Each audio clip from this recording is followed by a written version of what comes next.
अपने भाग्य पे आंसू बहा रही थी और फिर दिल्ली अपने भाग्य पे आंसू बहा रही है। आज मैं जब आपके समक्ष बैठा हूं कुछ जानकारियां लेकर के, तो दिल्ली की नई मुख्यमंत्री कुर्सी पे बैठ रही हैं, मगर ये बहुत ही दुखद एक दृश्य हमको देखने को मिला। आपने भी देखा होगा कि मुख्यमंत्री के बगल में एक खाली कुर्सी रखी गई है। अब पता नहीं कोई आत्मा भी चलाएगी दिल्ली को या क्या है, ये हमारी समझ के बाहर है। मैं खाली कुर्सी को देख करके मेरे मन में एक बहुत बड़ा विचार आ रहा है कि ये संविधान का बहुत बड़ा अपमान है। संविधान मुख्यमंत्री के अंदर वो सारी शक्ति देता है जिसको एग्जीक्यूट करना मुख्यमंत्री की सबसे बड़ी जिम्मेदारी होती है।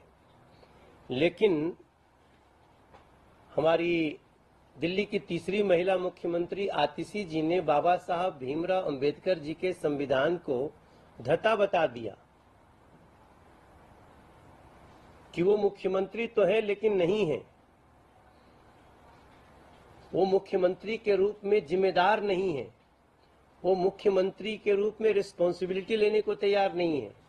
ये सारा इशारा होता है जब वो एक खाली कुर्सी दिखा रही है, तो आराम से वो बाद में कह देंगे मैं तो मुख्यमंत्री थी ही नहीं, वो तो एक आत्मा बैठी हुई थी। अब वो किसकी थी पता नहीं, उसी से सवाल जवाब करें आप सब।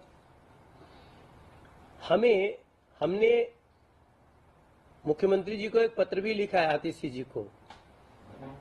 अगर वो किसी की आत्मा है तो उसी को हमारा पत्र पढ़वा दें। वो पत्र भी आप सबको मिला होगा। हमने एक पत्र लिखा और इस पत्र में हमने उनसे ये प्रार्थना किया कि दिल्ली के राजस्व का जो नुकसान हुआ, कितना हुआ, आप तुरंत एक कमेटी बना करके इसको दिल्ली को बताएं। दिल्ली में बिजली पानी के बड़े बिल आ रहे हैं, ये क्यों हैं, इसकी जानकारी दें। इसको रोके तुरंत, जो जिनसे बिजली पानी के बड़े बिल लिए गए उनको वापस भी करना चाहिए। हमने इसमें टैंकर माफियाओं पे कैसे रोक लगे इसकी प्रार्थना की है। हमने इस पे कैसे नाले साफ न होने से हमारे दिल्ली के बच्चे मौत के मुंह में समा गए।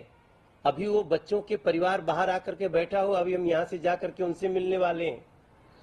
तो इन सारी कई जो हमारे जवाब हैं वो उनको देने के लिए हम तो सोचते थे आतिशी जी को मांगना पड़ेगा, वो खाली कुर्सी से मांगना पड़ेगा मुझे। हमारा दिमाग बहुत उलट गया है। ऐसी परिस्थिति में हम एक बार फिर से याद दिलाते हुए हम निवेदन करेंगे कि मुख्यमंत्री के रूप में आप मुख्यमंत्री की जिम्मेदारी संभालिए। इस प्रकार का पहले से नाटक करना ये दिल्ली के जख्मों पे नमक रगड़ने जैसा हो जाएगा। हमारा उद्देश्य क्या है? हमारा उद्देश्य है दिल्ली के लोगों को राहत देना, दिल्ली के लोगों को खुशी देना।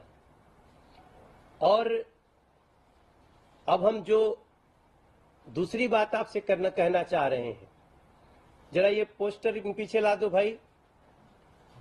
आज हम आपको एक बहुत महत्वपूर्ण जानकारी भी देंगे दिल्ली के युवाओं के लिए, दिल्ली के उन सभी बच्चों के लिए जो रोजगार, जो नौकरी चाहते हैं।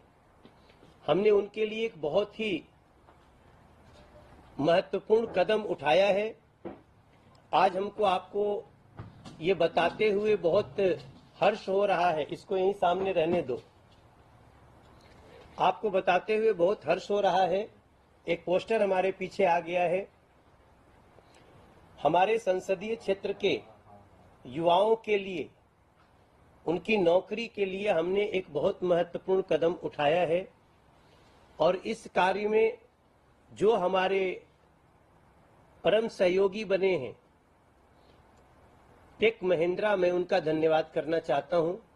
टेक महिंद्रा के अधिकारी हमारे साथ दो लोग बैठे हैं और आप सबको जानकारी देना चाहते हैं कि हम जॉब मेला का आयोजन कर रहे हैं और हमें अपने लोकसभा क्षेत्र से लगभग 1000 लोगों को ये प्रथम और द्वितीय चरण में उनको नौकरी देना है। हम इस बात में विश्वास करते हैं कि युवाओं को महत्वपूर्ण अवसर मिलना चाहिए।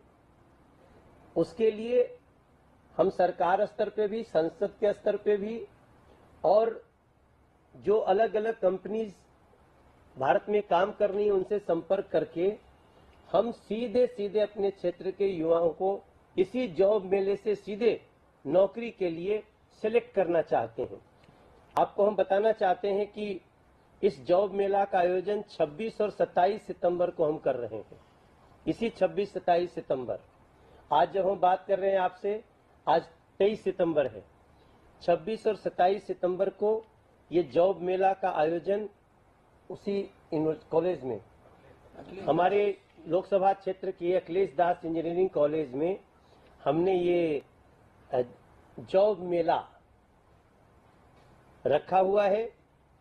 और ये मेला हमारे युवाओं को न सिर्फ अवसर प्रदान करेगा बल्कि उज्जवल भविष्य की दिशा में एक बहुत महत्वपूर्ण कदम साबित होगा, ऐसा मेरा मानना है। हमारा उद्देश्य है कि हमारे क्षेत्र के युवा अपने कौशल और प्रतिभा के आधार पे, इस बात पर बहुत जोर दे रहा हूं मैं, कौशल और प्रतिभा के आधार पे, जिसके पास स्किल है, जिसके पास प्रतिभा है, उसके लिए तमाम अवसर है। और वो टेक महिंद्रा हम लोगों के साथ मिल करके इस कार्य को कर रही है। अच्छी कंपनियों में रोजगार प्राप्त करें, इस उद्देश्य की पूर्ति कर रहे हैं। ये मेला केवल नौकरी प्रदान करेगा ऐसा ही नहीं है, वहीं तक सीमित नहीं है, बल्कि ये युवाओं को उनके स्किल्स को निखारने का भी काम करेगा और तमाम संभावनाएं आगे जाती हैं। अब ये बात में कहते हुए जब मैं किसी को बोलता हूं कि मैंने तो इतना छोटा काम करके दुनिया में शुरुआत की, मैं ड्राइविंग सीखा और किसी के ड्राइवर के रूप में हमने अपने जीवन की शुरुआत की, और यहाँ तो सीधे टेक महिंद्रा इतने लोगों को नौकरी देगी और उसके बाद वो कहां से कहां पहुंच सकते हैं, इसकी कल्पना हम सब कर सकते हैं। हम टेक महिंद्रा का आभार प्रकट करते हैं जो युवाओं के रोजगार के लिए अवसर प्रदान करने में इनका सहयोग मिला है। इसके साथ ही मैं युवाओं से अपील करता हूं कि आप ज्यादा से ज्यादा संख्या में इस 26-27 सितंबर को उत्तर पूर्वी दिल्ली के अखिलेश दास इंजीनियरिंग कॉलेज में आप आइए। टेक महिंद्रा के लोग वहां रहेंगे और वहीं, जैसे होता है कैंपस सिलेक्शन, हम वहीं से आपको सिलेक्ट करके और सीधे उसके लिए आगे ले जाएंगे। उसकी बाकी जो कंडीशन शर्तें होंगी आप सबको वहां पे बताई जाएंगी। और इसके लिए इस संदेश से युवाओं को प्रेरणा और दिशा मिले, ये हमारा भी उद्देश्य है और हमारी सरकार का भी ये उद्देश्य है। नरेंद्र मोदी जी ने पीछे भी कई बार कहा कि हम ऐसे कई कार्य सांसद किसी कंपनी से मिलकर कर सकते हैं। सो मैं टेक महिंद्रा का धन्यवाद करते हुए ये जानकारी देना चाह रहा हूं कि ज्यादा से ज्यादा संख्या में आए। और मैं एक बात, जैसे मैं टेक महिंद्रा से बात करते हुए मैंने बोला कि क्या ये कहां तक सीमित रहेगा, तो इसकी संख्या 500 से 1000 से 2000 3000 तक भी जा सकती है। हमें टैलेंट चाहिए, हमें वो प्रतिभा चाहिए जिसको हम यहाँ ले जा सकें। तो मैं सितंबर को आप सभी नॉर्थ ईस्ट दिल्ली के अखिलेश दास इंजीनियरिंग कॉलेज में आए और इसमें टेक महिंद्रा अगर कुछ कहना चाहता है तो हम उसकी जानकारी आपको दे देते हैं।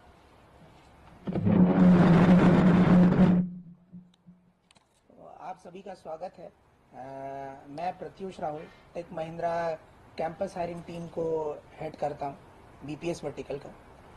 तो सबसे पहले मनोज तिवारी जी का और इंडियन गवर्नमेंट का बहुत बहुत धन्यवाद कि हमें ऐसा प्लेटफॉर्म मिला। हम लोग हमेशा से अलग अलग कॉलेजेस में जाते थे, कॉलेजेस हमसे कांटेक्ट करते थे और ये 1-on-1 रिलेशनशिप होता था।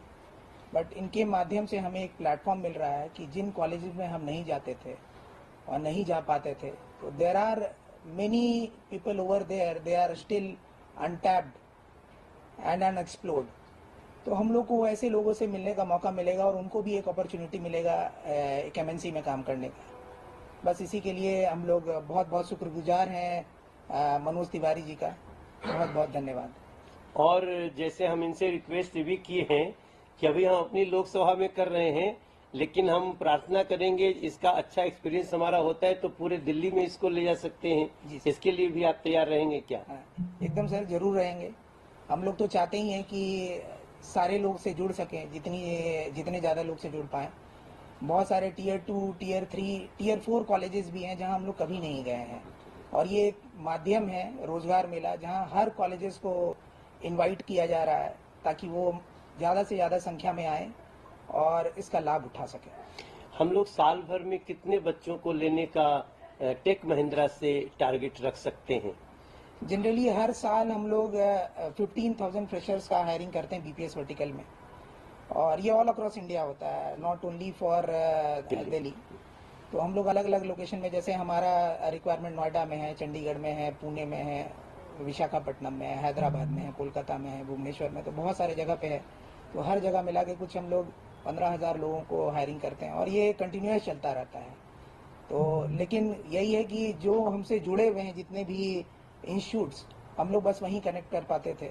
ये एक बहुत अच्छा माध्यम है, जाकि और भी किसी गवर्नमेंट को अगर हमसे मिलना है या कनेक्ट करना चाहते हैं तो ये भी एक अच्छा प्लेटफॉर्म है हमारे लिए कि हम लोग उनसे बोलें कि अगर हम लोग को, अगर आप जैसे सुविधा प्रदान कर रहे हैं वो लोग भी करें तो हम लोग वहाँ भी जाएंगे।